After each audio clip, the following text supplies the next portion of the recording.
Welcome. This is the DNX Show.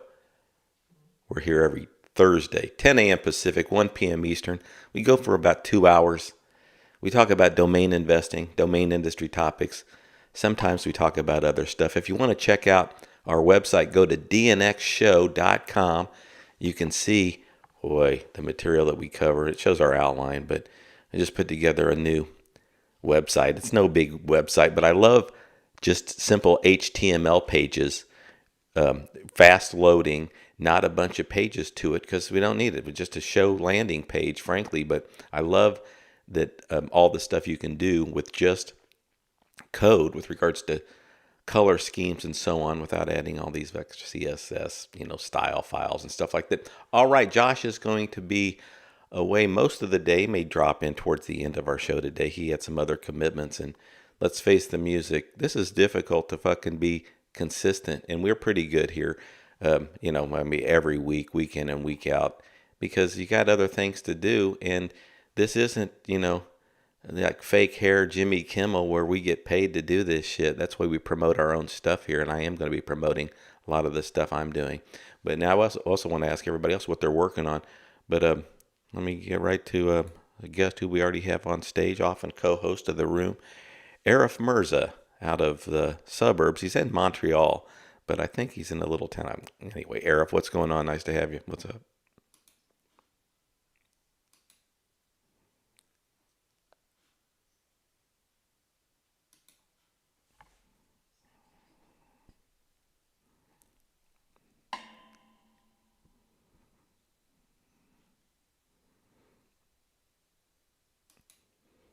Yeah, well, thanks. No, thanks for doing it. Well, we'll jump right into that too, because probably go back and forth. But hey, anybody, like I said, Josh he's got another commitment right now. Probably going to join us a little bit later, but uh, please raise your hand. I mean, like they just sit up here on stage and then chime in when you think, hey, that makes sense, even if you nothing right here at the start. But it's good to see you guys. I wanted to say to Adam, it was good seeing him over at the South Florida meetup. I wasn't there, but I had spies all around. I saw him talking to my partner Chad, a lot. I consider, you guys know Chad and Jeff Newman. Those are my business partners now. I mean, basically we make money together, so that's why we're business partners. But anyway, it was good seeing, you mixing around there, Adam. I look at the pictures. I felt like, yeah, sometimes I've made the pictures AI. I said, move these motherfuckers around a little bit.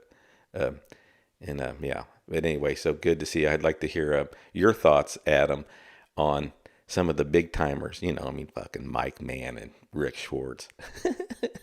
It's pretty fun. And plus, there's even a lot of other big timers there that people don't know, and I say well known brokers, but just well known domain investors that aren't as public as some of the others. But so I know that was a few weeks back now, but still, I'd like to, I guess 2 weeks back, like to hear about it. All right, and good to see all you guys, Brewster, Rooster, and Dave, and everybody here. Thanks for joining us. We're going to talk about, well, a lot of topics today. Um, Arif, right before we get to the GoDaddy stuff, because we'll beat it up a little bit. Youseff was talking about these strategies, and people consider that front running. I saw Anita posted, and people trying to. How Anita was putting your shoes on, Arif, like trying to protect. I'm just telling you, don't do this. It's going to hurt your fucking reputation. And, grown people, that's like somebody telling me that. You know what? I'm old, but I really, do appreciate if somebody says, hey, for some reason you've lost your friggin' mind. If I really am off my rocker and you need to say, Todd, what are you standing so close to the edge for? I understand that. But usually, when we know we're not going too crazy, we're just saying stuff. I mean, like Youssef thinking, you don't need to protect me, Anita. Everything's fucking fine where I'm at. But we're going to talk about that.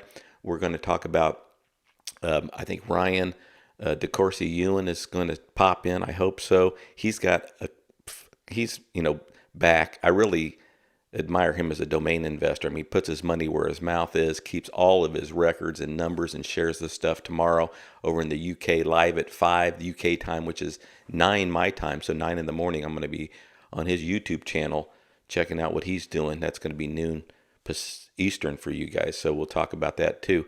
But Arif, Well, just so we can be, Arif, if you don't mind, just so we can get this, yeah, yeah. Before we get to that, I wanted to say, since it was a few weeks ago, I think Adam came up here. I did want to ask him about this meetup, and everybody's already went over a recap of it. But Adam, what do you think of my partner Chad? Am I smart to be working with him? And then also, and of course your answer holds a little weight, but tell me, what do you think of all these big timers there? Thanks for being here.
As I know more, I tell him to keep that up too. You just tell people so they think, what in the? But yeah, 40 people there, Adam. It's pretty cool, and thanks for even sharing a little bit about it, just being there.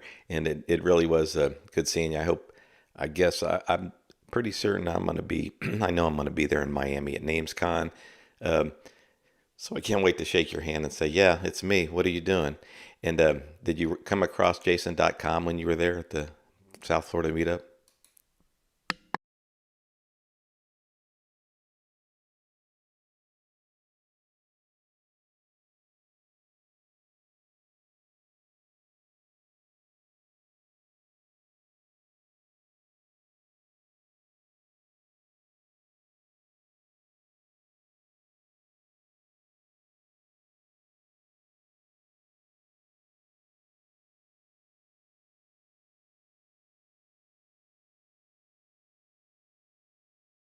It's a small world really in this business, and it's the same folks for many years. And Adam, you're right. It's like some of us have never met in person, or sometimes we haven't even talked.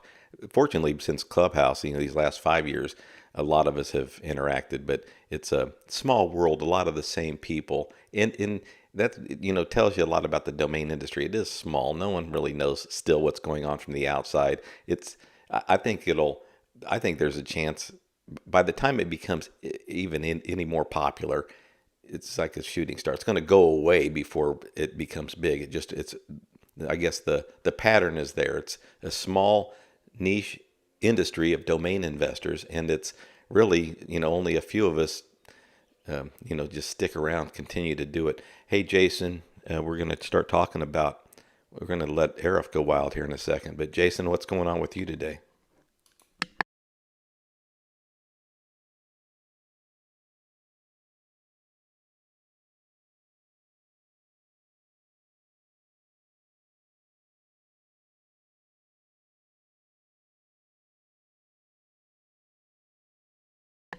We're going to talk about what everybody's been working on because a lot of us are, working on certain things, and it may not even be in the domain space, but um, Jason, that site karaoke.io.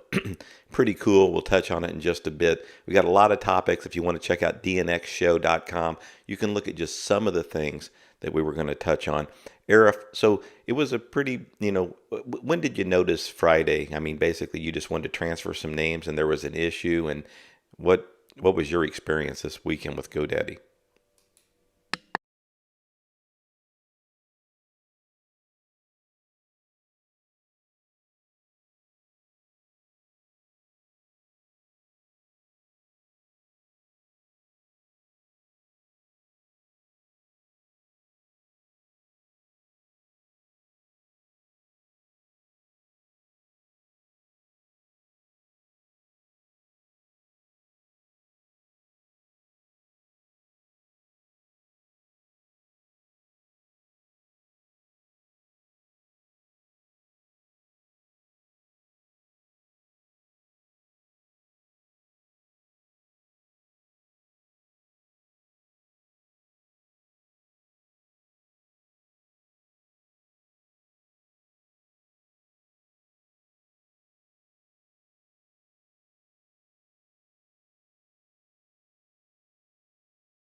I could budget my stuff or just do my accounting. So yeah, then usually when I transfer to Spaceship, it's within 5 to 10 minutes. Shout out to Spaceship and GoDaddy in usual times. Within 5 to 10 minutes at GoDaddy, I both get the email from GoDaddy saying that the transfer has been requested, which lets me know to go to GoDaddy and speed it up, and it also shows up on the transfer page at GoDaddy within your account.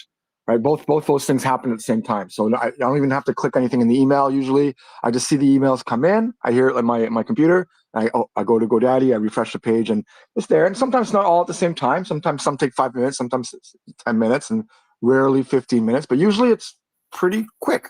And then within GoDaddy, it has a list of domains that are available to transfer for fast transfer. And I just check all, and then they go over. And then again, it's 5 to 10 minutes at the maximum for them to move back, like literally move into my account at Spaceship. So it's usually quite good, except for this time. This time I'm waiting. I'm like, okay, I waited like an hour. Sometimes it happens. It was a long weekend, whatever. I'm looking forward to calling in because I know, it can be very, very frustrating to call in and whatever. So anyways, I open the chat and after a while, and I go, well, are there any known issues, right? And they go, no. And this is where it goes like really down the sink, like, or the toilet, whatever it is, really fast. Because it's one thing for them to tell me, yes, there's a known issue. It might be tomorrow or whatever it is, but we know what it is. But no, from that point going forward, the chat support just pushed back on everything I did. They go, well, did you renew the domains? They go, no, the domains are expired. You can't transfer expired domains. I go, first of all, that's not true. Right? We all know that you can, until at least day 30 you can transfer them out, and beyond that there's no bids on it. But they were all like the 2 domains that were expired. They were like only a couple of days expired. They were really, maybe one was 2, one was 5, something like that, and the rest had not expired. So like you're coming back at me with a non-issue. That's not even true. So I told them that's not true. I go, all the other ones, and it wasn't done in one batch, right? So some of the batches were completely distinct of non-expired domains. So that argument was just completely not valid. And they said, oh, well, you have to unlock them. I go, yes, I know, but they were locked. But before initiating the transfer, I put them into limited privacy, which up until now, I've had no problems. I've probably transferred a couple thousand domains in limited privacy mode, no problem, right? And so again, that's something they push back on. I go, no, that's not true. And then they keep on going on and just saying all this stuff. I put in my X thing. There's a few other things that they said that just didn't make any sense. And that's what really got me angry. Because it's like, they're telling me these things, and it's like, no, it's just not true. Then they're saying, oh, you have to wait the 5 days. There's no other way. The speed up is for only when you transfer between GoDaddy accounts. Right? Again, not true. Like, I haven't even transferred a domain to another GoDaddy account in, I think, years, right? Like, I gave a domain once to Shane, one to Josh, just personal stuff. Like I thought of them when I saw it, and so but in recent times, not at all, because that was problematic for a long time, right? When you had if you didn't change the who is, or if you try to change the who is, the emails wouldn't go through. And long story short, it wasn't that. So they keep on coming back to me these things. They're making it look like I'm the one who's wrong, right? I'm like, no. And so like they didn't even understand the problem. And so it was frustrating. And then the next day I was on the phone, I was on the chat for 2.5 hours trying to explain to them. 2.5 hours. So I got the first guy, and I got the second person, the manager. And then, I can't remember if it was the first day or the second day where I got the manager who contacted a third level sort of person.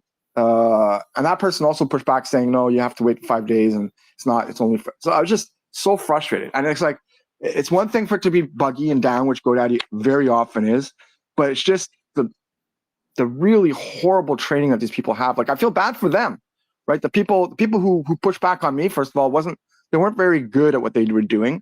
Especially the second one. The second one just cut the chat on me completely at one point. He gave me a summary and then cut it instead of letting me reply to that. And that's when I gave up the second day. It was like another half hour. So I spent 3 hours. And so in the end, the emails came in on Monday around just afternoon. So was it Monday or Tuesday? I mean Monday, yeah, Monday just afternoon. So again, it was a long weekend too. Right? So it's just, things happen, things go down sometimes. But for you to have tech support on something so basic as transfers, who do not know the accurate information, not just only not know the accurate information, but also push back on you and like making it seem like you're the one who's wrong. After I've tried to explain everything to them, I've done this I've transferred thousands of domains on GoDaddy, right? And this is the reason why, right? So, obviously I get them at GoDaddy auctions, but yeah, so it was very, very frustrating. And then I kind of just gave up, right? I go, it's a long weekend. I know my rep's not going to be available, and my rep is excellent. My rep is truly amazing at his job, right? So again, it's not like GoDaddy doesn't know how to do good customer service. My rep is really, really good. Like if this had happened during the day on a weekday that wasn't a holiday, like it would have been addressed within sure, but that minute. person can't affect. There was an issue with the systems, but also I want to get back to those. If I so I'm on GoDaddy. If I was on GoDaddy's side right now, I'd say to you, yeah, that whole time 3 hours you spent, fucking silly. We got paid. You didn't get paid, so you're just wasting your time. It was a big fucking error. First of all, they're trained, I think, properly, and to say no, you need to transfer the name before expiration. Now from as an insider and a domain investor that no, you can actually transfer after expiration. But they're probably trained to tell people, to try to train people. We want people to think that you can't transfer after expiration. That's what we want people to think. Otherwise, all you guys fucking wait till after expiration, and then that's really just a grace period that we're giving you, but we don't want to advertise that. And then we don't want to advertise that you're going to know, you got a rep and you're going to know, but we don't want people to know that, yeah, a name can be transferred sometimes to another registrar in the matter of minutes, instance. Yeah. When we want to tell you it's 5 days, because we want your expectations. We want you to expect that there's issues when you transfer after expiration, and we want you to be patient when you initiate a transfer. So that's what we're training you. But some of actually we can do it faster, and then we start doing it faster, and then you guys just expect it to always be fast, and then you guys always expect. If it was me, I would say, there's no guarantee that you can transfer after expiration. And then, I know with domainers, well, we did it before, now you're changing, well, then we're going to move until even the other registrars don't put in their terms of service. We guarantee you to be able to transfer after expiration, even though they all allow certain things. Now, I don't know if, Arif, you can answer this question. Have you ever transferred a domain after it's expired, and then at the receiving registrar you didn't receive that additional year, that additional year on your registration? No. Okay. No, because transfer automatically gives you an extra year. No, but not always. There's .coms. They can, after expiration, a receiving registrar can accept a name, and because none of them do it, right? You just said you've never experienced it, and you transfer plenty of names after expiration. In theory, there is no such thing as a transfer, right? I mean, the transfer is a separate action when you renew at another registrar. right? So the renewal is really what for .coms. I know there's I think there was for a while. I can't remember if it was .ai or .io. There was one extension where, yeah, it was manually done in the back end by the person on one of these little islands. Might have been AI in the early days or whatever it was, where there was an actual transfer fee that was separate, but not .coms. .coms has always been, the transfer. It's not really a transfer. It's a renewal at a new registrar where the transfer is free. And it's always been that way, as far as I know. If they charge you different fees, maybe they charge you different fees that are It's not really the thing that go is back to for verify. knowing the life cycle of a domain, and you've always mentioned about .com.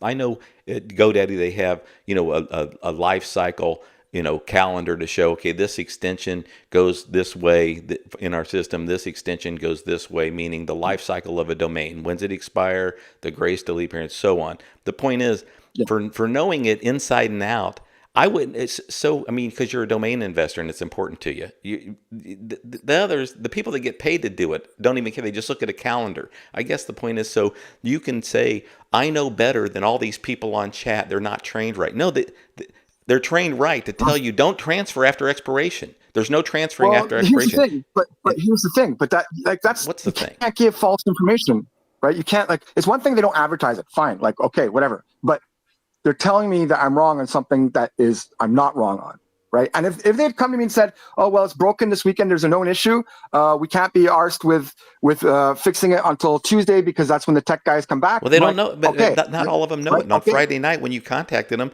they didn't know what the issue was. We don't have any flags. We don't have like the system's down. You're telling us it's down. We believe you that your name hasn't transferred, but we don't know how serious the issue is, where it stems from, if it's But something that's the related to problem, your right? account or if it's and you're like, well, If they, what if you called right after right after the lightning struck? Well, what's the issue? And the person's like, I don't know yet. Now, right No, on that's the thing Monday, that they should have been able, but they should have been able to at least grasp the issue and moved it up, right? Again, like if I'm the first one experiencing it, fine. Tell me you don't know what the problem is, but you're going to send it up.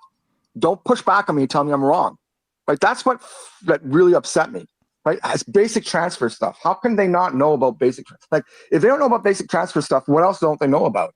Right? That's the first thing they should be learning when they're doing tech support. Maybe not the first thing, but you know what I mean? It should be in the first tier of things that they learn, right? Because usually that's what people have problems doing. They go, oh, well, I have to wait. And it's not, well, go to the transfer page, look for the thing, right? But they weren't doing that. They're telling me, no, it's not possible. And you're telling me I'm wrong in my expectations that it should show up, right? What I was expecting is, fine, it's wrong. That's beyond their control. But they should have enough training to at least have understood the issue at hand and reported it upwards, right? And if they told me, well, we'll get back to you tomorrow, I'll be like, well, okay, it sucks, but I'm not as angry, right? To tell me that I'm wrong on something that's so clearly fundamental with transfers for a registrar that's so the largest so registrar in the what world, was it that they told you not were wrong acceptable. at about the 5 day thing or you can't transfer after expiration and you knew you could?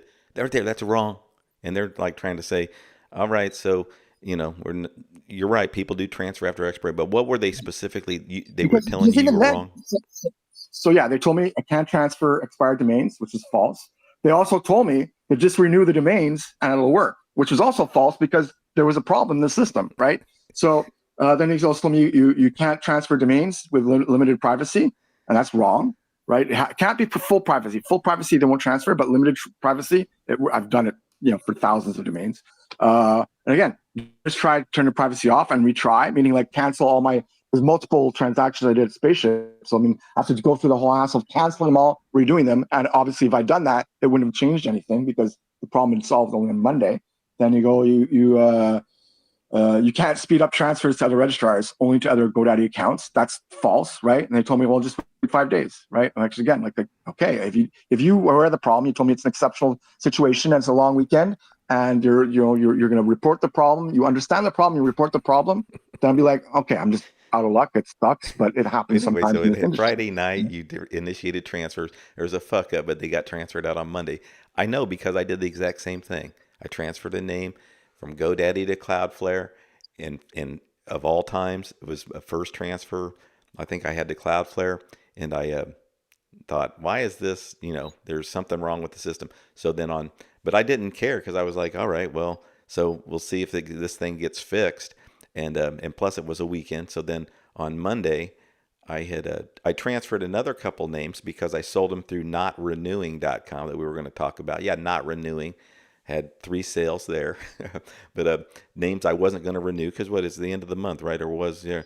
And I actually had some expired names. I think one of them had expired on the first or second, and I like on the first or second, and I gave the auth code through the not renewing dashboard, and that transferred out fine. And then now the names that I initiated transfer on Saturday and Sunday, they transferred out faster than the one I did on Friday, because the ones that were caught up in that mess that you're talking about, those were all sort of like in this area of, okay, there's an issue.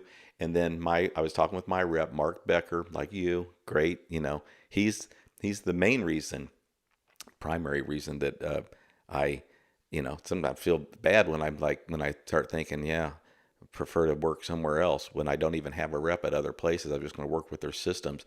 And then I realized, Mark always been fucking great to me.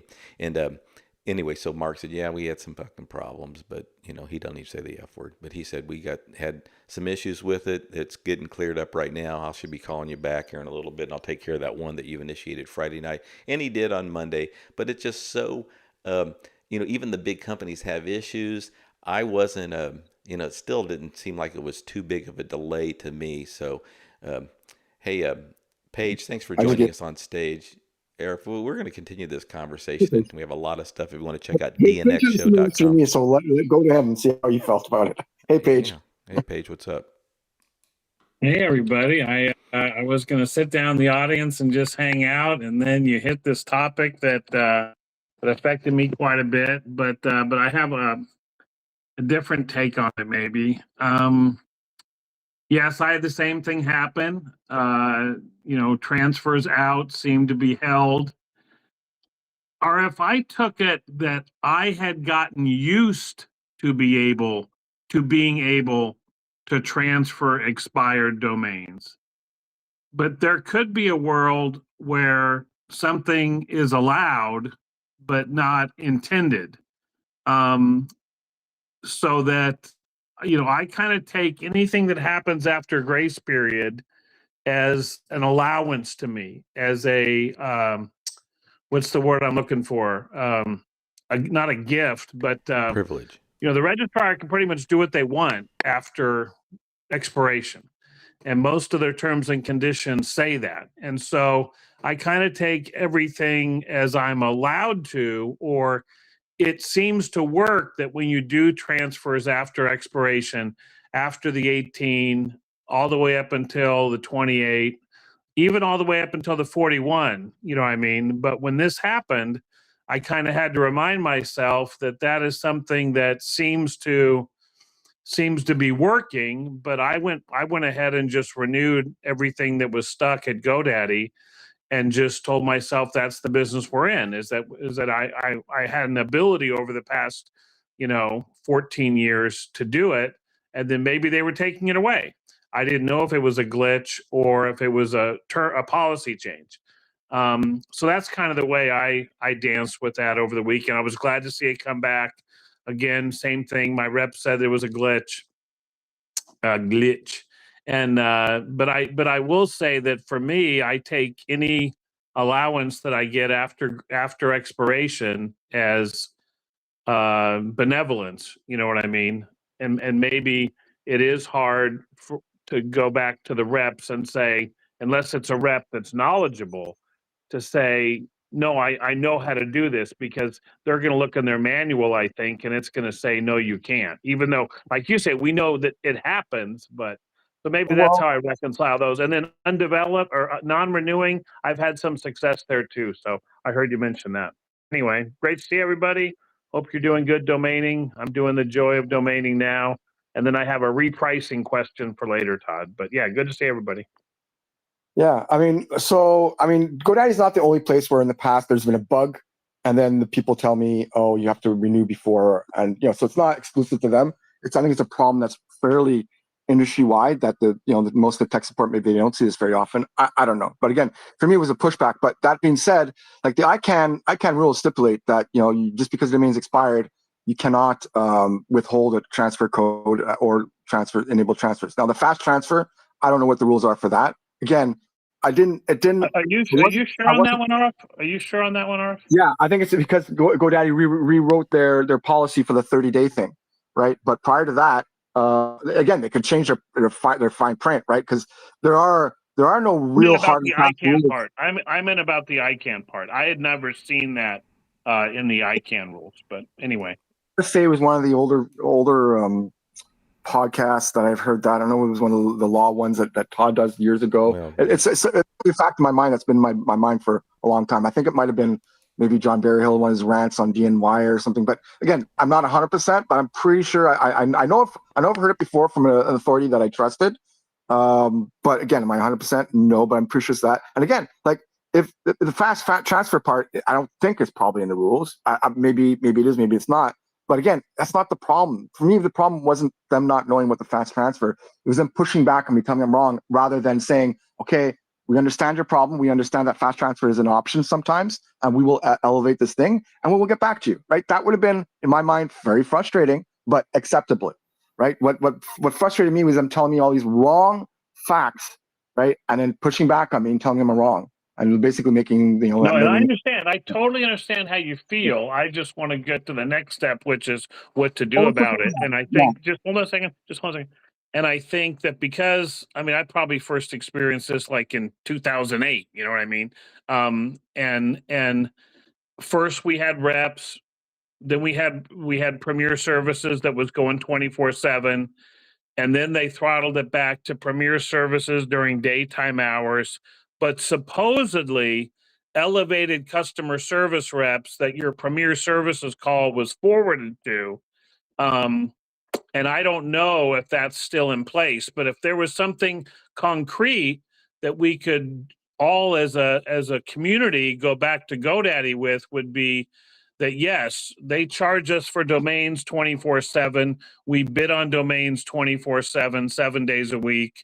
And we would like to have elevated support, Premier reps, maybe at least for sure on the weekends, but also after hours, or at least an elevated regular customer service. So I feel like that would be the most productive thing, is to go back mutually with our own reps to say, is there an elevated support if we call the Premier Services number on nights and weekends? Yeah, I used to, up until about a year ago, when I call that, I get people typically in the Philippines, and their response was actually quite good. If they didn't, often they wouldn't have access to the solution, but they almost always understood the solution and passed it on. And oftentimes I'd be on the phone waiting for like half an hour until they talked to somebody above, but I'd get the results, right? But more importantly, they would understand the scope of what was going on. And that's the other issue too, is it's like they've just been cutting here in Canada. The GoDaddy CA version says 24/7 support, but when I call them the lines after a certain time, they say, oh, our support is closed right now, right? I know back ends, I call a different number, I press a different, press this for that, press this for that. I know now that I can figure out a way of getting to the back end or whatever it is, but it's a pain in the butt. And officially they say 24/7 support, but then I call and they actually say support is closed, and I forget the hours, but the hours are like less than 50% of the time, right? Even on weekdays, is like, I think it's like 10 hours. Maybe I can expand this, and if you had an agenda, I'm sorry to mess it up, but I never know if it's just me or everybody. So I'll put this out to maybe the emojis down below or any of the speakers. So I do have quite a bit of trouble with GoDaddy's site. The bulk search rarely works for me, and I'm told that as a Premier customer, I'm supposed to go through Domain Academy, so it doesn't work for me on the front end a lot.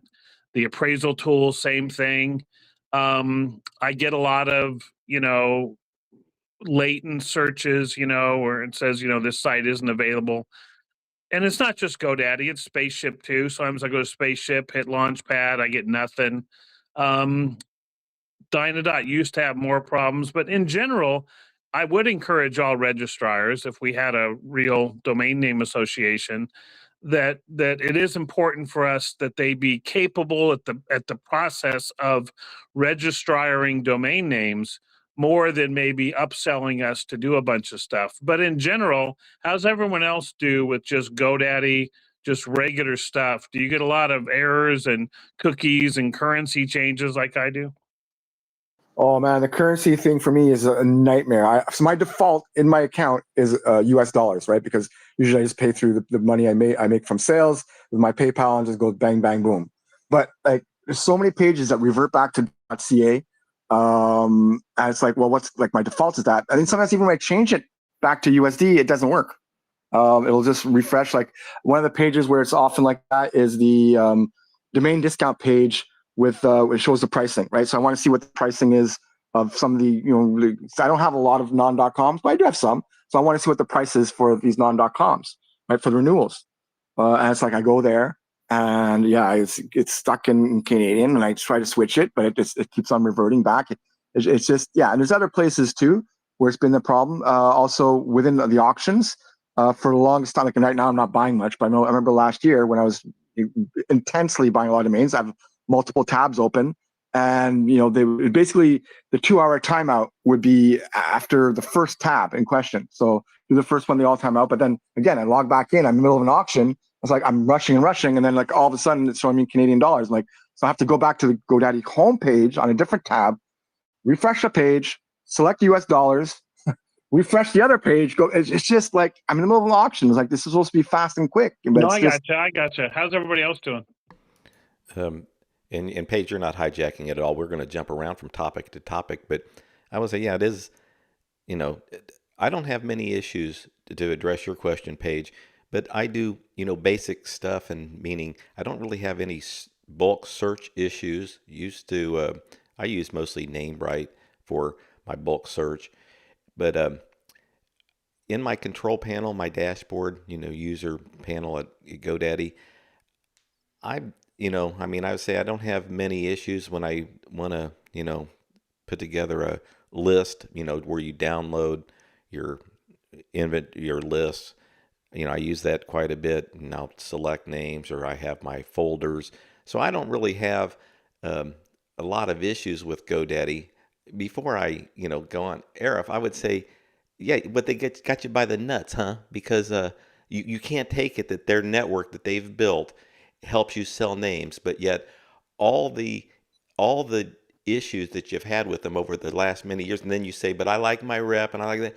The thing is, yeah, so you can't separate yourself from them, but you're like, but it's because they have a monopoly. You felt like they got a monopoly. No, if I was the company, I would think, motherfuck, we're Wendy's right next to your house. You want to keep telling us, well, I come here because you're the closest one. Except I got to tell you, I don't like how some of your people are good. The manager here is great, but the other people, I don't like how when they tell me I can't get my Wendy's with this type of cheese because I know I've done it before. The point is, it's like, I would just myself, yeah. You want to just almost separate yourself from this company, but then you're mad because they got a monopoly, you say. If I was the company and I was listening to it all, I'd think, fuck, we need these customers. Hold on. We need these customers, but Jesus Christ. I mean, it's like self-inflicting to yourself. Just move on, but you can't, right? You can't Todd, because they got you, their network. Customers. They like, we got you. And I thought it was funny when they said, pay us the $10 and then you'll be able to transfer. They almost got you. Of course, they weren't going to get you for that. You have the widest syndication with Afternic, right? Because there's no other company that syndicates to GoDaddy itself, which represents a huge know, so they got you by the nuts. So you can't leave them, but you can't take all the bullshit all the time. They have a small issue, but the thing is, so go back to, but I loved Epic, how they did it. Yeah, the guy was running the place was fucking robbing you, but you liked how that worked. Maybe find Dynadot. What I would, no, hold on. I'm recommending. Well, I'm transferring out most of my domains out of GoDaddy. I understand. So good. I hope you have a lot of success at Unstoppable or wherever the fuck you end up, because all the places, it's like the lesser of two evils, but you'll see. I think, I wonder how Atom, ATOM, is going to be as a registrar. I wonder how Josh at DNX is going to be as a registrar. I wonder how Instant Domain Search is going to be as a registrar. There's tons of new players that are coming in, and I always appreciated, like I said, Ray over at Pork Bun, Todd over at Dynadot. I like those companies. I'm not mad at Spaceship. I really like the brothers, the brothers over at Namebright. But the thing is, there's tons of options. Of course, like I said, they got you by the nuts with their network. And okay, so this is a pretty good transition for me. We're going to revisit all these topics. Got a ton of them today, but I'm thrilled that Ryan has joined us on stage because he's been posting, a lot of after Nick sales too. When he's been posting these sales recently that he's been making, and he's trying to, share a lot of information about here's how you can, especially with reasonable sale prices, 3 and low 4 figures, how you can really get some volume. And it looks like his volume is coming from mostly the After Nick network. But I wanted to do 2 things. One, I want to welcome Ryan. It's always a pleasure for me to be able to talk with Ryan, and I look forward to doing some private conversations so we can really catch up. But also wanted to catch up on tomorrow. He's got a big show live at 5 in the UK, which is 9 my time. It's noon on the eastern seaboard of the U.S., and it's live on YouTube. But I wanted to ask Ryan, so what's been going on, and what's going to happen tomorrow on your show, and why did you put it together? Nice to have you. What's up, Ryan?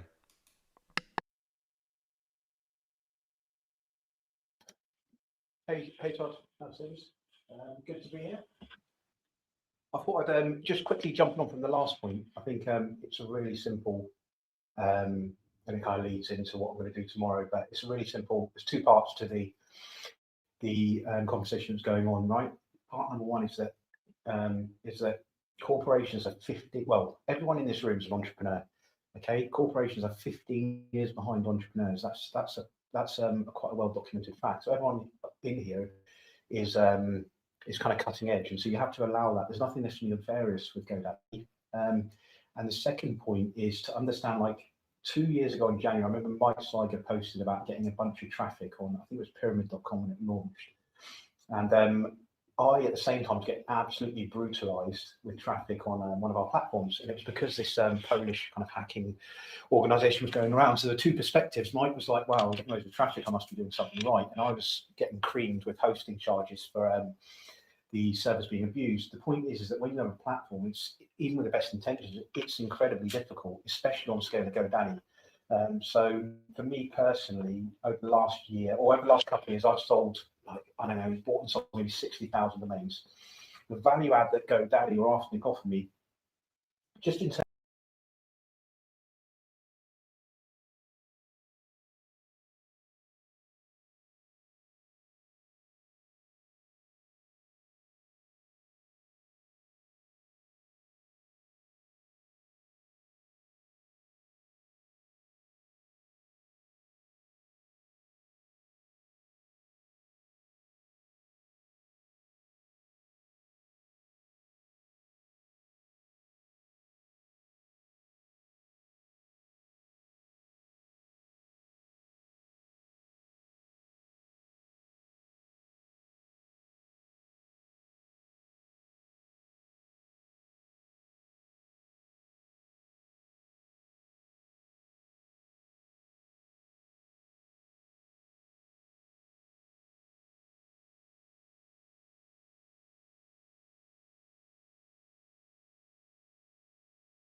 Ryan, go ahead, Arif.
Yeah.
Afternic for $3.99, And because that's, I think there's that's no difference between me getting a thing that says the domain just sold on Domain Outlet for $99.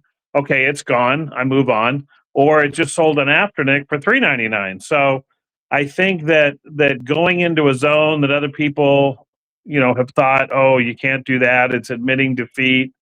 But I just think, appreciate you sharing with us that you're doing the work. Yeah, keep going. Sorry. Hey, here's the thing: you could have got 14% sell-through rate if you had just listed them on Afternic, because GoDaddy brand is so strong that people will spend $2.99. If you're trying to sell to domainers, this dual pricing I don't necessarily believe in on the lower end. I think you whack them on Afternic for $2.99, they are selling at 14%, or at $4.99, they're going to sell for 14%. And that's the mistake. And talk about the emotional distance you have with your names, because for a lot of people, they've had to have their buy where they buy a name for $50 and it sells for $4.999. That's their victory. That's the one that pays for everything else, right?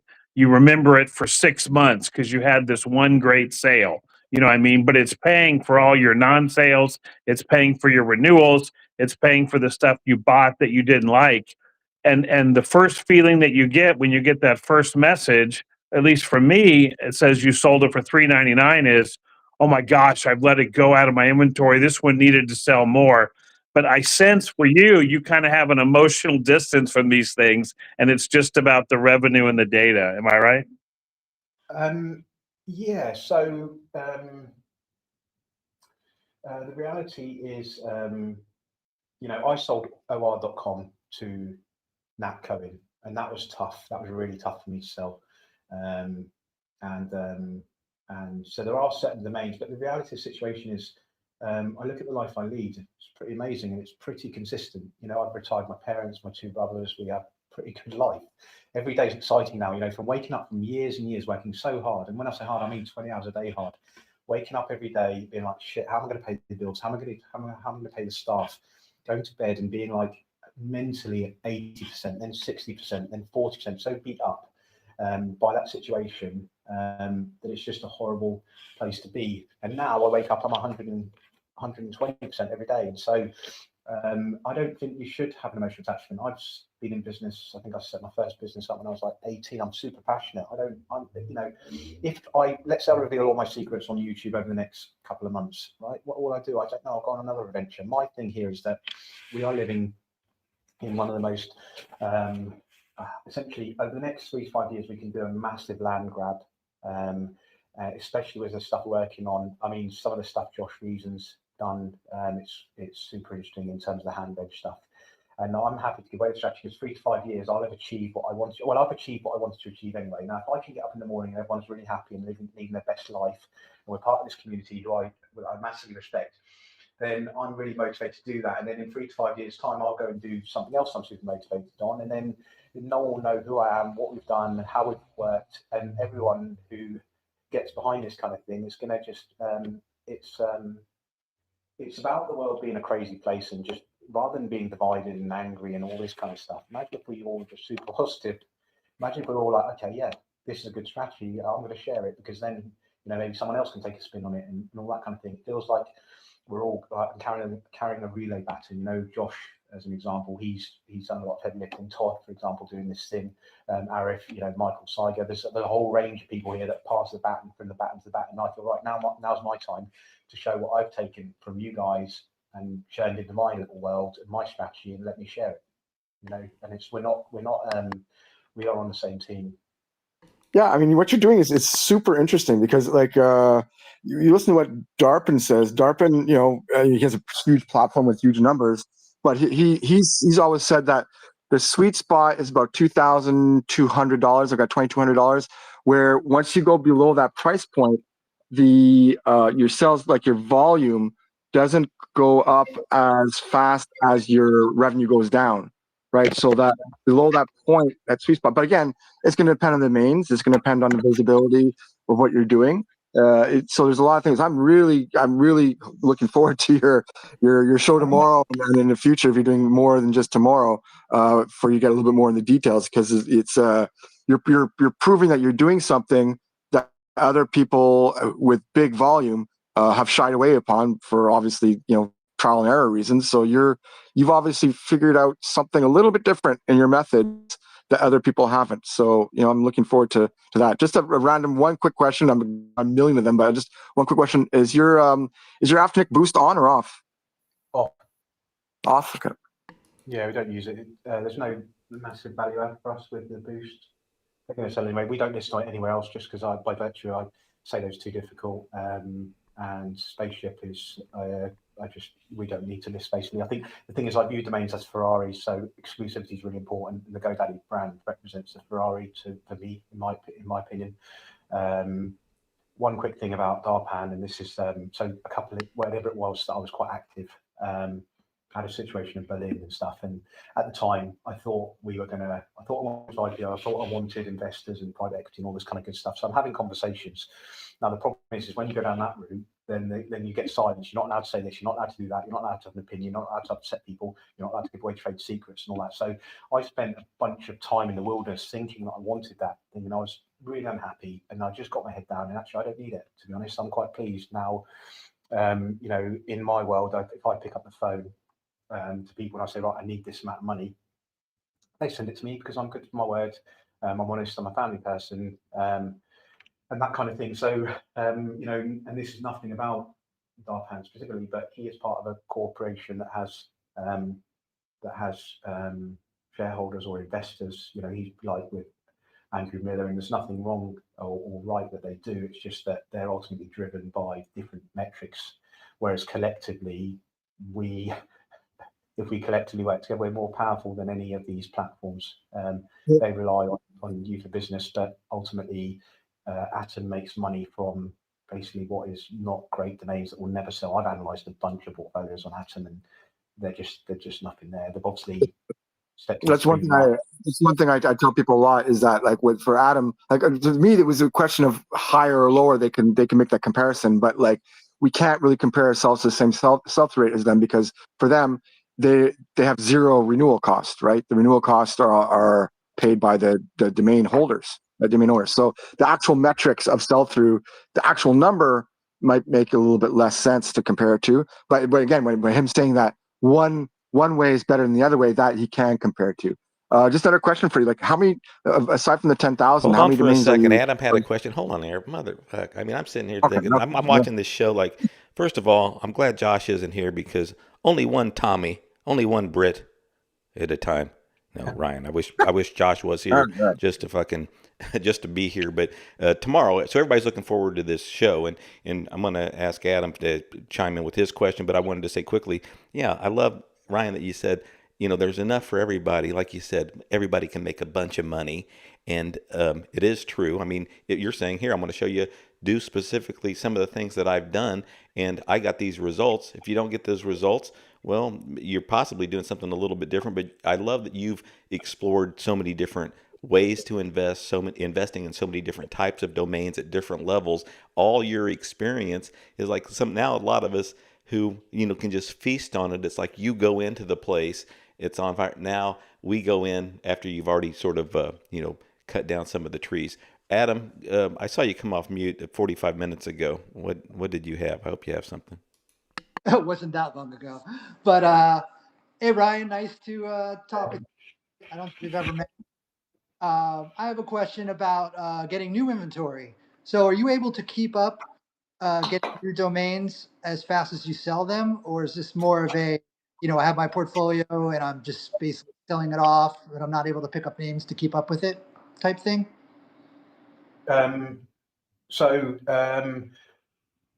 we have digital scrapyard. So I think there's been 1,400 inquiries since November. I'm quite well connected in the IP world. So,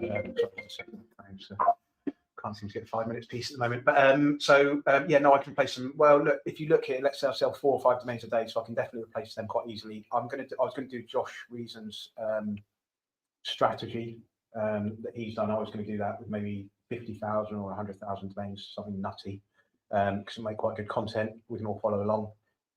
There's an abundance here. Domains drop every day. The guys, and the other things I'm going to talk about is, for example, who are the portfolio buyers? Where am I buying from? Who's liquidating? Why are they liquidating? And stuff like that, which is where it becomes super interesting. Why, if you have $250,000, for example, there's a very niche market for it. Because if you think about the big players, so your Drew Rosner, your Andrew Miller, they're not going to mess around in what they perceive to be the lower end stuff, because it requires you need to analyze stuff, you need to crush spreadsheets, you need to do things. Why would you do that when you can sell a domain for $1 million or $10 million? And my only thing is that I've done a 7-figure sale. I'm working on a couple of domains for like 5 million. I just quite I've got good at the lower end stuff, and I like building platforms. I like being part of a community. I like the lower end stuff. I like the higher end stuff. Yeah, so it's just about having fun, right? If you can do that, if you wake up every day and have fun, then pretty much life. I don't know what more than anyone would want from life. Yeah, no, I totally agree. This is more of a fun thing for me. It's I'm more of a hobbyist, I'd say. I'm definitely in it to make money as well, but I enjoy, doing the buying and the selling part. That's always fun. And I imagine trying new strategies, and seeing the results and actually seeing positive results is, that's what keeps you going all the time. That's the fun stuff. So yeah, I'm definitely interested in seeing your show and what you do with domain buys and how you do it and how it works out. That'd be great. Yeah, I think tomorrow it was the idea is why I was going live is just people can ask any questions. I preempted a little bit here, but there's other people that want to come in on YouTube. But I'll essentially I can just pitch out the videos that are going to follow, and I'll probably do one a day or whatever it is. So I'll, how do you find a domain owner? How do you find inventory? What should you be paying? What buckets? What data? All this kind of stuff will go across the spread of stuff over time. But tomorrow is just like basically who's going to turn up, what questions they got, and then I can pitch the stuff. What's exciting? What are people excited about? They want me to do first, type thing. Ryan, are you able to determine what percentage of the sales come through RegPath as opposed to a lander? No, because I just use Afternic. Yeah. Well, thanks for being upfront there, because there really is no way to tell. We think we know. The only time we can really know is if we're using another lander, and we still don't know for sure using somebody else's lander. So are all the names that with the Afternic, name servers? Yeah, they are now. But ultimately, the reality of the situation is, I would say probably 90% of domains, or something like that, will be through a lander. I've had marketplaces, right? There's a bit of a hack on things, isn't there? Let's be honest, right? GoDaddy are motivated for people to pay $69 for the brokerage fee. They're motivated, unfortunately, to be disingenuous with offers and prices and stuff, as has happened, to arbitrage that kind of price. Their sales staff are motivated to make the most money possible. So there's no doubt in my mind that running your own landers is the best way to do, provided you are okay dealing with clients, provided you're okay being messed around, provided you're okay chasing things, provided you're okay with for me, name servers were exceptionally expensive from Cloudflare. Hosting is exceptionally expensive. Well, relative back then it was. So if you're prepared for the site to go down, if you're prepared for these kind of things, if you're prepared, like the NWE, my dad ran it for 9 months a year. The platform itself didn't really make any money, but the off-platform deals, I made like $500,000 or something. The credibility, it's a marketing tool, it's fantastic. So there is no two ways. If you want to build a client bank, there's a couple of people, isn't there? There's that David Sutelia or something. He seems to have followed in what I was doing. So get domains on your landers, you get a client bank, and you make a good living, 100,000 a year. I don't know what he does, but profit probably 100,000 a year. You've got the Youseff guy who does outbound, and he's doing similar kind of things. But in reality, if you want to do scale and stuff, and you accept that GoDaddy aren't perfect, and you don't want the hassle, you just want to price them. I don't understand why you wouldn't just price your domains. I'd sell to one person for this or one person for that. Is the higher end stuff fine, but on the lower end stuff, you're just basically, you're not leaving money on the table. You're basically kidding yourself.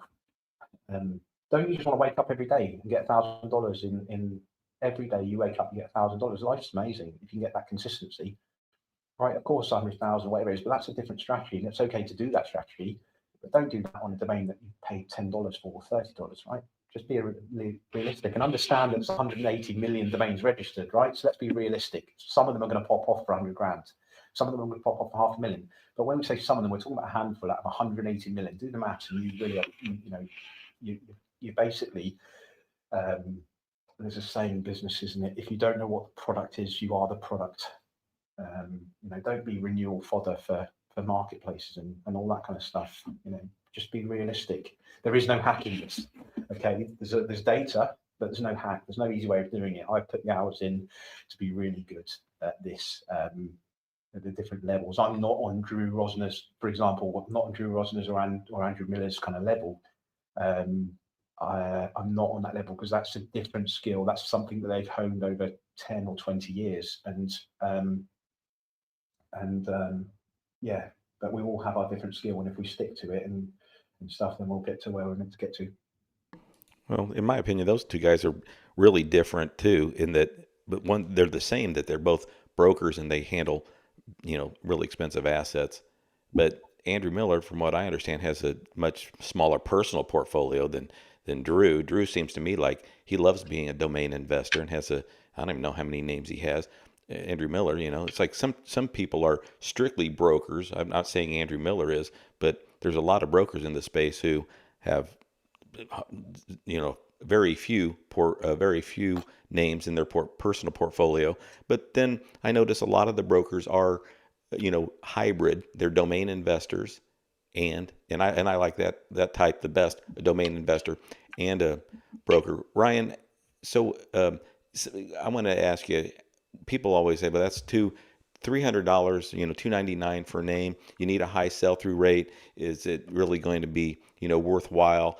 What percentage, or not what percentage, how many names in your portfolio are priced in the three figures, and how big is your portfolio overall? So I've got about 12,000 domains, around about a couple hundred websites. In terms of pricing, so there's 7,000. I'll give the exact numbers, but 7,000 are priced at $499 and have been for 6 months. 2,200 are priced at $299. I might share this. I'll do a screen grab and put it on Twitter later. 2,200 are priced at $299. And then I have basically 2,000 UKs that are basically $99. And then I probably have somewhere in the region of maybe 500 to 1,000 that are not priced because they're valuable domains. Yeah, I'm just looking here. Portfolio income in November, $28,000. Everything was priced at $499. Brokerage income, $250,000. Scrapyard income, 40,000. Acquisitions, 80,000. I'll dump the spreadsheet at some point. Portfolio income, 28,000 again in December. Brokerage, 450,000. Scrapyard, 18,000. January, so they were all up to 499 domains. 28,000 in January. Gross sales, all priced at 499. No brokerage. Brokerage $250. That was a good month. Scrapyard 0 because we basically took some time off. February, this was where we switched to 299 because we dropped to 22,000 income. No brokerage, no scrapyard, time off. And then I dropped 2,200 domains to 299. Income bounced back up to 28,000. So I was kind of happy. And then I was contemplating dropping the 7,000 that are priced at 499 down to 299, but I didn't. And April so far, we've done $4,000 gross sales in 8 days. Although today I think we've done about 1,600, so maybe 6,500 gross sales this month, plus probably another million that we've done in our other stock and lending in the last week. I love the numbers. I say 28,000. If you're selling them at $500 each, it's only 56 names. I was thinking it was going to be need to be a higher volume of sales. So anyway, 56 names at $500 is 28,000. Now there's a lot of their numbers to focus on, the total number and so on. But anyway, so tomorrow, once again, Ryan is streaming live UK time, 5 p.m. It's live at 5 in the UK, which is 9 a.m. on the West Coast here in the US, noon noon Eastern. So, everybody here, you get perfect timing to sit in and watch. And then, Ryan, so you're going to do a series of this stuff. Just briefly, when this is all done, I just liked your post, 3 to 5 years, you're giving it all away. That's when I really want to be around. Anyway, 3 to 5 years. But so what's the plan here? I mean, Todd, just before, what's the YouTube channel? RDCE80. yeah, I got the link on, go to dnxshow.com, and you can see right Perfect. there on that Awesome. page the YouTube channel. But you can also go, follow Ryan, and you're going to see his posts. I got links to him on our website, but you're going to see, if you follow Ryan, you're going to see his posts in the last couple of days, and I'm sure he'll post again saying, here's the show. Today and tomorrow, here's the show link, the YouTube link. But if you do, can't find it, you can just go to dnxshow.com. I'm going to leave those links up way through his show tomorrow, and then I look forward to just hearing it. But Ryan, it's just interesting. Everybody wants to know, even if we have different strategies as domain investors, I know there's great things to get out of it. And boy, I would have liked to hear, you in a conversation. I know you have them with Josh, but here in front of everybody, because Josh would have some questions. You guys do a lot of things alike with regards to just the importance of, reviewing and researching and using data and so on. Brad, will you just come off mute like that? Are you crazy? Okay, so Brad joined us on stage. Brad, what comment or question did you have? Well, thank you, Todd and Ryan and Arif. I signed up, Ryan, yesterday. My question is about outbounding. What is this strategy with regard to how much do you outbound, or what is your thoughts on that? So in the past, there's a post somewhere on my Twitter that goes through conversion rates for outbound and stuff. We did it for quite a while. We've managed to automate it, and I can't remember how many emails we're looking to send in the next month, but it's a bit bonkers. It may be 1.4 billion emails. I think we're looking to send in the next 30 days or 60 days. So we have a system that essentially what it does. It will be an episode on YouTube. But essentially, what we do is we, I don't know, let's say, one I've got them in MAIE.com. So it will go through a private database to gather any domain that matches that, any owner that's ever owned that domain in any shape or format. We go through Google. We go through social media, we send messages, we go through Crunchbase, LinkedIn, blah, blah, blah, blah, blah, fully automate it. But we're doing a mass email to basically anyone that's ever owned the domain name and looking to acquire the asset. And so, yeah, it definitely works, but it's hard. It's hard work. Hey, we're going for another 30, 40 minutes. Ryan, I don't mean to cut you off there, but your volume is a little low, probably because you're a little away from the microphone, and also your British accent, Jason.com just can't understand it, but he's I'm not going to get in trouble for saying he's a Hebrew out of Florida. Okay, so I'm a rough guy. Anyway, he could barely your volume was low and you speak fast, but I understood everything you said. Ryan, I got to ask you quickly about this tokenization stuff. I wasn't going to say bullshit, but so what was your take on this and people tokenizing names and then fractionalizing? You've always had a big portfolio. Would you ever take a few and mess with some of these platforms, basically tokenize your names and look to see about, No? 100% no, not on these platforms for the simple reason that one is I think that there's a conflict of interest. So I think I said this about MJ.com. There is a conflict of interest when the person facilitating the deal is not acting in the best interest of the investors because they're the owner and or otherwise compromised. And that goes for the same as, is it Demora or D3 or whatever it is. I don't believe that the assets there I think the problem is that it's been, if you go in, you have to be completely transparent. It should be properly set up, not regulated, but there should be transparency there as to the assets. And when I look at them, they're all basically overpriced. Not. It feels like it's. It feels disingenuous. It feels like It feels like a meme coin. Yeah, it's fine if you're in the loop and you're on day one. Otherwise, you're getting hammered, and I don't like that. I do believe that collectively, if you go in with the right strategy and stuff, but that should be profit on day one. Right? You should be buying. I made loads of money by buying below investor value and selling to investors. Okay, now if you're doing that and it's fractionalized, absolutely on day one you should be able to cash out. I don't believe that that you should be tied in. I think it should be complete transparency. That's why I wouldn't have anything to do with it personally. Nice. I mean, we're considering it. When I say we're doing a domain fund, and we're considering some of it, but yeah, and I'm real not skeptical. I think even harder, just more some legal issues that I want to, that I want to make sure myself as a domain owner, uh, and then the platform, who's responsible for what, and so on. But when you said it, when it comes to um, how fast can you get in and out of something? Well, if they're up front and say it's not easy to get out of, all right, that still doesn't make it good. I do like when people disclose stuff like that, the platforms, and definitely don't want any misrepresentations. But just weird. But no, I had a feeling. Uh, your answer there. Um, well, Arif, I know stymied you there for a while. Do you have any other questions for Ryan before we move on to topics? No, we covered most of it. The other question I had before was how many domains he had altogether, but he already answered that. So that's about it. I mean, I look forward to tomorrow.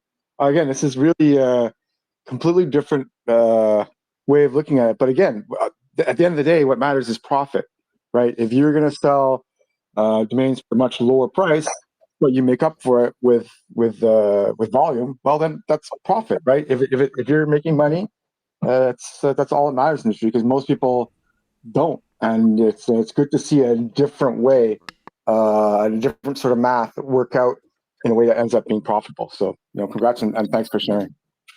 Yeah, no problem. I think the key thing is just basically get your basic cost covered. That's it. Right? You can have fun. That's not to say you can't sell a domain for $1 million. That's fine. That's a different bucket.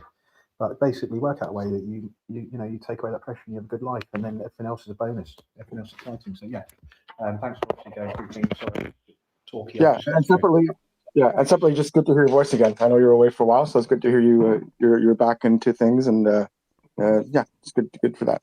Finally, I was going to say one topic you still might want to chime in on, Ryan. You said you're going to talk about it tomorrow, and it's a topic that really just resurfaced because of a post Youseff posted the other day, a couple of days ago, about front running. People consider it front running when you're, there's if somebody owns a domain name in their portfolio and then you're going out to try to sell it, that's one thing, and I'm not even really opposed to that.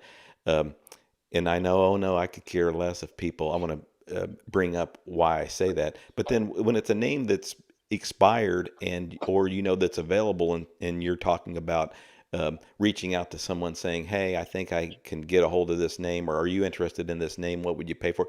Working out a deal, and then before you own the name. So I guess it's controversial. I got to say, there's a guy named Swifty Lazar. Yeah, he's dead. But anyway, big time deal maker in Hollywood. He'd go into a guy and go like this and say, hey, I know you, you go to a filmmaker and say, or a studio and say, we have this great story. It's been turned into a novel. It's sold millions of copies. I'm not going to give you the ins and outs of it yet, but it's in the genre that you like, and I can get you the rights to it, and it already has a built-in audience. I can get you the rights to it, sign this agreement with me. Then he goes back to the author, the novelist, and says, hey, I can put together a deal for your book with a studio. I need you, basically putting deals together before he had the rights to either side. And he would do it over and over again. And, basically, because he's like, I'm going to put the fucking deal together so I can make the money. You got a book, I'm not doing anything illegal. Some people could think we don't, they always think these deal makers sometimes shady practices, and that's interpretation too. How shady was it? What was their, their discussions, their conversations with each party? How much did they mislead? And I will say, anyway, I don't know, as a salesperson, yeah, I guess, sometimes you do make the story sound better, or, as long as the misrepresentation isn't illegal. Okay, so all my bullshit. Ryan, what do you think about, what were you going to talk about tomorrow about front running, when then I'll let you go? I mean, you brought that up, that was something you were going to touch on. Yeah. What?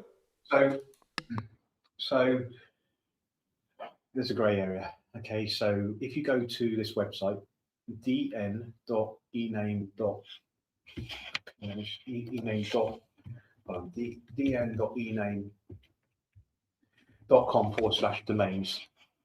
Okay, it's a Chinese marketplace, but it's hooked into PayPal. Some people are aware of it, some people aren't.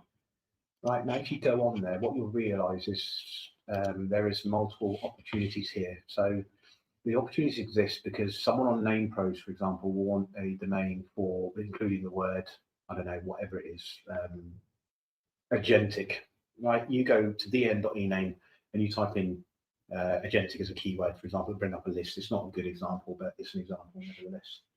Okay, the other thing here is that they have domains from Dynadot. Okay, now they're not affiliated to Dynadot because their markup and everything else is totally bizarre. So they're technically front-running domains to the Chinese market. So is that acceptable or not acceptable? Some of the conversations I think we need to have, and what is sometimes people get a bit excited, like Anita and stuff.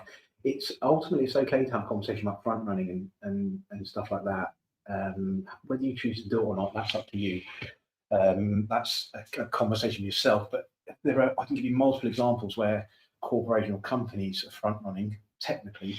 It's an expired domain. Is it there? Isn't it there? It kind of goes into a bit like, I know people who recreate websites from archive.org in the tens or hundreds of thousands. Is it right to pull content from a bankrupt company 20 years ago and reposition it and put it back on the domain and make a ton of money that way? Is it right or wrong? I don't know. It's not really it happens. And is it a good strategy? Like when, who was it? Someone did Domain Shane put out about how recovering Twitter accounts, right? Now that was innovative 20 years ago or something, right? Should you do it? Shouldn't you do it? I don't know. That's not really my call. Have I done it? No. It's all about acknowledging that some of these things are done, and is it right or wrong or grey? I don't know, but that's different from taking a domain that is a ultra premium domain and going and trying to selling it to someone, and then you get a UDRP. That's a whole different level of kind of thing. So nothing in life is black and white. We're on a spectrum, but it's a good conversation to have and highlight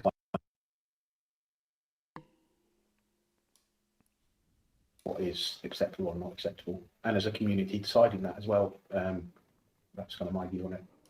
Yeah, when you say community deciding too, there's some people more vocal than others, and some people believe that they should have, I don't know, more say than others. I definitely like the conversation, and sometimes you might be the one end of 100, and you have a certain position on it, and that doesn't necessarily, for me, believe that just because you're in the minority, because sometimes you could be in a town where everybody doesn't think you belong there, and they could all vote you out, but still you don't change your position. No, I like the idea of putting deals together. Go ahead. Some people have hard lives. Their lives are really tough, and the money means a lot to them. So they normally wouldn't compromise, but they have. So let's give them proper ways to make money in an honourable way. Let's give them strategies that side. It's no different to how many people you'll comment a post. I'm buying 3letter.com, and before you know it, you're inundated with what can only be described as the worst domain names that humanity has ever thought of. So by the same token, they're just annoying people. They're speculative and all that. Let's create some content and just keep building stuff, and maybe let someone get a proper strategy that helps them achieve their financial goals. And hopefully they don't, do some of these more nefarious things as a community. I mean, like the ICA and stuff. Most people I've met in domains, and everyone in here, for example, they're all decent human beings. They want, and this goes into other things, isn't it? Like, what do you want from life? Well, to be honest, I want to feel valued. Probably want my children to grow up in a safe place. I want to have a holiday, a car, a reasonable living. I want to enjoy what I'm doing. I want to have friends. It's not a lot. Everyone is the same. 90% of people are the same. But you turn on the internet or the news or something, and you'd feel totally the opposite. So let's give people some proper ways to earn money and see what happens. If anybody has any firsthand experiences with positive or negative aspects of front running in the domain space, raise your hand. Come on up and Tell us about it. I mean, everybody has an opinion on it, and there's, like I said, different instances. If you're telling, if you're reaching out to someone and saying, hey, I have this domain name I want to offer you, and it's a real valuable domain name, and it's in somebody else's portfolio, and they haven't, they don't have an agreement with you, and then you've reached out to some trademark owner, and the trademark owner gets pissed and then files, hell with a UDRP. Say they just file a flat out lawsuit against, the domain owner, because they believe this domain owner is targeting them, prohibiting them from, using their mark on the internet, and somehow, but basically you can get, even in the UDRP, but get the domain owner in some, not necessarily trouble, but where he has to answer and then say, no, that was somebody that wasn't authorized broker. They reached out to you. I have nothing but, it's part of your defense, but still you don't want to have to answer, whether it's just an administrative hearing like a UDRP, or it's certainly not in a lawsuit, but you can't, so that would be a negative. I'd like to hear if someone, that actually happened to them. I'm sure it's happened. But anyway, front running is different when it's a name that's expired and it's an auction and the person is thinking, hey, do I want to try to pick this name up? You try to reach out and find out if you got indications of interest. And there's front running. Ryan mentioned it. So I could go through industry after industry and give examples, but I'm not smart enough to do that right now. No, where there is front running, especially in the financial space, but and then there's ways to do it, roundabout ways to do it so it's not illegal, because in some areas it can be inside information. Anyway, no, I think in the domain space it's interesting too when people come, like I said, Anita was mentioning to Youseff, geez, I'm just trying to step in here and tell you, you're really going to hurt your reputation. And your reputation really doesn't hinge on one thing. I know people believed of these last several years, now you can't say one thing, man, you're going to get canceled. Well, usually the people that get canceled, I was going to say, really, the smart people look at a body of work by a person, or how that person has been. So if you're giving out good domain investing advice, like I see Youseff does, in my opinion, and then he brings this up, which is an interesting topic to discuss, an interesting subject to discuss. I don't immediately throw him out. He's talking about something that's controversial. If anybody wants to check out our outline, go to DNXShow.com. Got a new website. Boy, is that hot. And you can see down there on Josh's bio, I put, he's a clever clogs with a short temper for phonies. See, you know what a clever clogs is, right, Ryan? You're one of the only people that know. Clever clogs. Is that, did I do that right? Okay, thanks for the backup. Clever clogs, I thought it was an English term. Okay, so I'm looking at my outline. We're going for another 20 minutes here. Okay, I'd like to ask Ryan. Yeah, go ahead. A question. About you said that when your outbounding is set up as automated, and do you know what percentage of your sales are from those automated outbounds? No, because we haven't been outbounding for at least 6 months. We did all the testing, then built the systems to be able to do it, and we haven't actually started the auto outbounding. That's literally in the next couple of weeks. But manually, but you're setting up the system to do it automated. The system sounds like a brilliant idea. The system's built and good to go, but we haven't actioned it yet because, because we've had some time off, and I had an operation a couple of weeks ago and stuff. So yeah, but it's all. I mean, is that something that you would share with others after you try it and it's proof of concept? Yeah, or I'd gift it. I mean, we'd maybe gift the technology. I don't want to run it or anything, but potentially whether we gift it. I mean, ideally, what I wanted to do a couple of years ago is give a marketplace to the ICA, and then maybe do it that way. I don't know how it worked and stuff, but yeah, potentially. I don't want to sell the service. So I can't be bothered with dealing with customers or anything like that. That day has been and gone with the NWE and Brandable and Domain Manage. But yeah, potentially we would look at that. And one other thing, how important do you think it is to educate the public about the value of the domain names? So we raised 200 million to get .crypto. Now we're probably not going to go for .crypto because there's a couple of other things that have come up. But the point is that every the .com's always got a sweetheart. There's always someone edging in. AI just further edged into that kind of share of mind. No one's really come out. And for example, in terms of our market strategy for .crypto, we're going to give away a Lamborghini.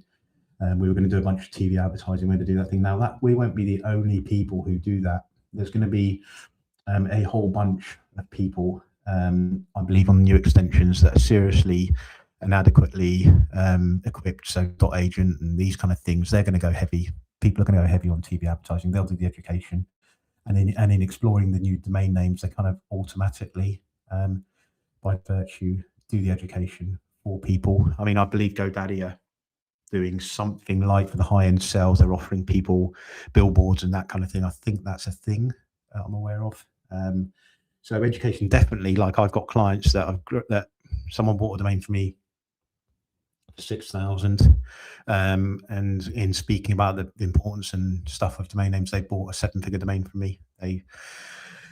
So yeah, it's really important. But I think the bigger companies, it's going to happen. Not necessarily down to us. I think it will happen. Thank you.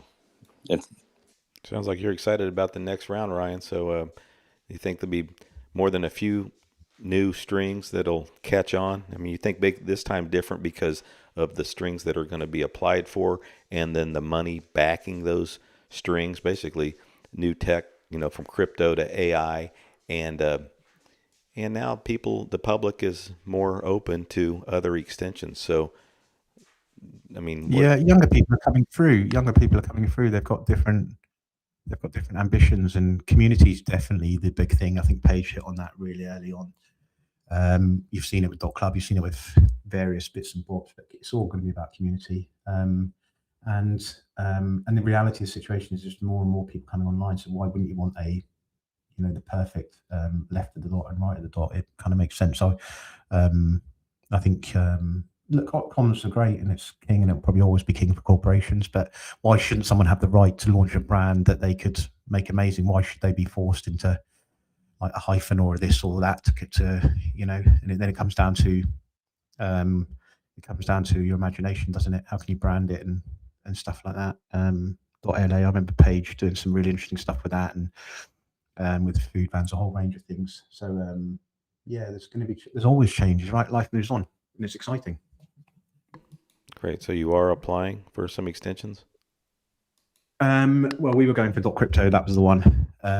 And it's kind of, I don't think, well, I need to have a couple of meetings this week, but I don't know whether we're going to do it because there's other things that we're working on. We were going over the top, over and above everyone else, and we weren't going to announce it. We weren't going to apply to the last minute. We didn't want anyone to know because we don't think you could raise, even crypto.com, who probably go for it, couldn't raise that money quick enough because they wouldn't know it was coming. Because there's board meetings and everything else. They've got the money, but can they get it through the board quick enough? And would they expect it from someone like me? But yeah, I'd say yeah, it's unlikely. But ultimately, I've never owned a .ai. I think I put earlier I could have bought a portfolio in 2 years ago, or whatever it was, for 200 grand. I would have made millions of that portfolio, but it just wasn't for me. I think stick to what you know. Comms win for me. I have an amazing life. Comms are great, and I'm excited to watch the next round come out and see what happens. Yeah, basically, that's it. Thanks for sharing so much today. Okay, so tomorrow, once again, he's doing live at 5 in the UK, which is 9 a.m. Pacific here in the U.S., noon Eastern. We're all going to be there. There's if you go to dnxshow.com, you can find the YouTube link for Ryan's YouTube. You can also just follow Ryan. You need to do that anyway. Now, these last several months, all the good content that you're posting, there's several interesting, different domain investors sharing so much good information. But Ryan, certainly just follow him, and then that way you can find the links of not only his YouTube channel, where he's going to have sort of a series of shows coming up. Before we wrap today, probably wrap here early, they're done. So there was this website, Mike Sullivan, Sully's blog did. And Ryan, now that I think about it, it's like something I'm surprised you didn't put together, because it's $99 is not too far off from $299. And so Sully's blog, he's got this site, notrenewing.com. I wasn't going to renew. I think I had 12 to 14 names I had on there I wasn't going to renew. I put them on there. 3 of them sold. Well, it's exactly what you want to have happen if you're a domain investor and you love, say I picked up a bunch of names for free because I had some credit at some registrars, and then or really discounted rates, pick up some names, keep some of them, but some of them I'm just going to let expire. Loved this idea. Just I'm not renewing them. Every name that's offered at notrenewing.com is $99. So I like that whole idea. Well, what do you think about that idea, Ryan? I mean, it's obviously just marketing to note people not renewing their names. What do you think? I've got so we've got a digital junkyard that's going to go live any day. So what you can do there is, one is it's exactly the same things. You can get domains if you don't want them. They can go through. If we buy them for $1, for example, on Scrapyard, they'll be on Junkyard for $2, or we just give them away as marketing, whatever it might be. We also have some quite cool stuff in terms of So, for example, one of the things I was looking at was we bought a 97 first name, last name, domainnames.com. They sell really well. We've gone through LinkedIn and we've said, okay, these are the number of executives that match. These are the number of Joe Blogs people that match. And you can go in and the portfolio is listed. You can do a buy. I can't remember what the buy now price is, $4,000, I think, something like that, $40 a domain. Or you can split the portfolio. So you literally go in, tick, tick, tick, I want these, and you pay $79 a domain, whatever it might be. I can't remember what the numbers are. But so, yeah, we've got that thing ready to go whenever that is this week. I don't know, early next week, whatever it is. So, yeah, we have got it. It's a great idea. Yeah. Next week on this show, we're going to talk about a lot of things that people are working on. I didn't get to it today. And the reason I want to is because there's a couple things. Well, at the end of this month, there's a D3. It's a DOMA conference. It's called Dominion 2026. I'll be there. It's April 29th and 30th in Las Vegas. A lot of folks are going to be there. I mean, a lot of the folks, I know Larry Fisher and John, is it Muriello? I forget how to pronounce his last name. Anyway, I'm pretty sure those were the guys that were the buyer and seller brokers for AI.com. But it's basically sort of a domain tech conference. Of course, D3 sponsors. DOMA protocol is the protocol where they would like for you to put your, tokenize your names on that protocol, and then you have all sorts of features. And the features are you let then tokens are issued on that tokenized name, and people can trade those tokens. So, of course, that'll be a centered topic there at the event. But I'm going to be sharing some things that Chad and I were working on, and that is Domain Fund. And we are just settling this week on we've been working on it already and already had some names included in our fund, but we're finalizing the full portfolio of a domain fund. And then, that's separate. I'll keep that separate, but also some tech that we're working on. AI broker. You were talking about, outbounding, and there seems to be several, I guess, different platforms or projects or products or whatever you want to call them, where people are using AI to help sell their domain names. Well, we're certainly working on that, but I think domainers want to know specifically, how do I how does it work? How do I enter a name? How does the AI take it from me and handle it all from, listing it, marketing it, and then closing the deal? And there's of course steps in between. But anyway, so we're looking to talk, if you want to hear what I'm going to be talking about at the conference, domain fund and AI broker. And, these are things that a lot of us are working on, things that are even outside of the industry. And I got a few of those, but most of us, like Ryan was talking about, we're working on, his digital junkyard. We're working on projects, platforms that domain investors can certainly use. And then hopefully some of them get popular where people outside of the domain space, find them valuable, find them worthwhile, and, help, grow the space. But anyway, so that coming up. Ryan, are you going to be at NamesCon in Miami? I sure hope so. Yeah. I've got another operation on the 2nd of May, so I'll be out for a month. Okay. In May. But yeah, the plan is, and you'll meet. I'll tell you what. I'll keep an eye on. My older brother is. He's going to be doing some TikTok videos, and they're absolutely hilarious. And you'll have to. You'll meet him. He's really cool, and it's hilarious. So if anyone's on TikTok, keep an eye out. If you can find out who he is, it's going to be the funniest things you've ever seen. It's hilarious if he actually follows through, but you'll see it in the next week or so. But the point is we're going to travel, and Angus, my younger brother, as well. So 3 of us. Probably, I think the first event we NamesCon. Yeah, the first event we NamesCon in Miami, I think. Nice. No, I can barely handle one of you, so 3 of you. Boy, that's going to be tough. To Todd. I can't. Yeah, go ahead, Brad. Todd, when getting back to you were saying with respect to the do not renew, and you put some names on. You said you put 12. How long forward did you have to scan your names to decide which ones you were going to put on? Like, and what time frame reference do you use to say, well, in the next 6 months, I'm not going to, and you look 6 months ahead, and then you pull out names you're not going to renew and use those? Or what is that formula for you? Well, normally at the end of each month, I say, hey, to my rep at GoDaddy, if the names are there, that was primarily my portfolio, was, hey, please renew these names that expire in April 2026 for 1 year, except. So then I have a few names I don't renew.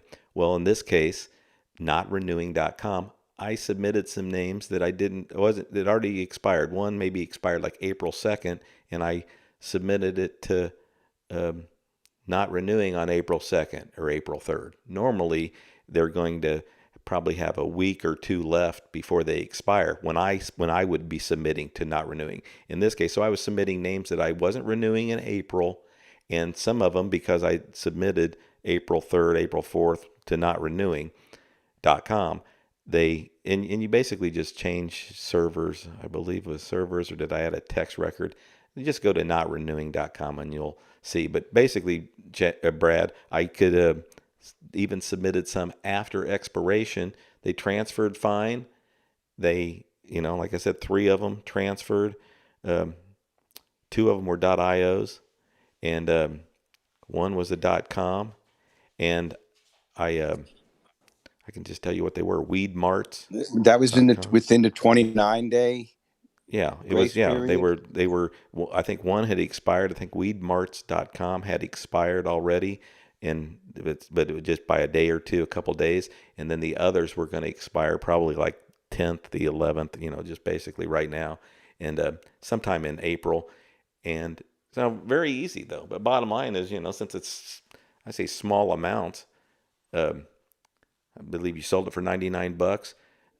Mike takes very little, like $2 maybe. I don't know. I can't remember what his fee was, but I know I net like $91 and some change.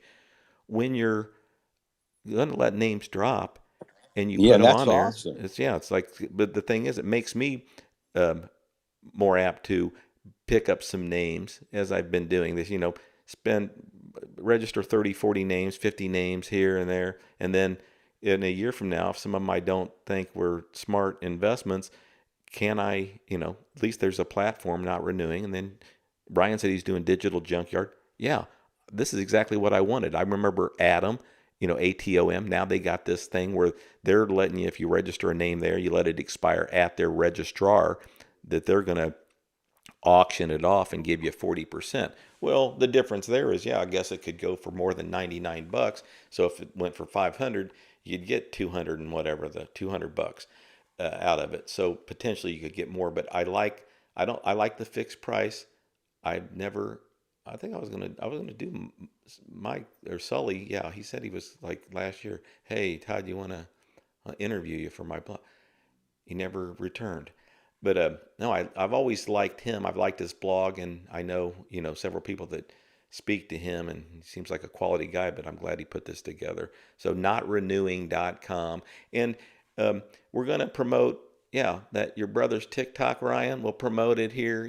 Basically, I love people, doing stuff, building stuff, but friends, we want to promote the stuff. I look forward. NamesCon, big. Got some, this year, got several sessions that proposing to, figure out which ones. I know I'm going to be part of a couple of them. I know that. But I look forward. Didn't make it last year, so I'm going to this one. And that's November in Miami. So go to namescon.com, and if you want to check my profile, I think I'm going to be posting the discount code. I'm sure I will in the next couple of days. But go to namescon.com, learn more about the event. Look forward to seeing people there. Mostly just hang out, for a few days in Miami. That's going to do it for today. Once again, I'll finally say it one more time, Ryan. You got that thing tomorrow at 9 a.m. on the West Coast, 9 a.m. my time, noon Eastern, and then 5 p.m. if you're in the UK. It's on Ryan's YouTube channel. You can follow Ryan Ewan right here. Click follow him, and you can see the link on his X posts. But you can also just go to dnxshow.com, and I have the link on our main page. But until next week, everybody take care of yourself. Enjoy the next few days. Enjoy the upcoming weekend. So we'll see you next week, but see you tomorrow on the YouTube channel. Take care. Thanks for room, Todd. Yep. See you guys next week. Thanks, Todd.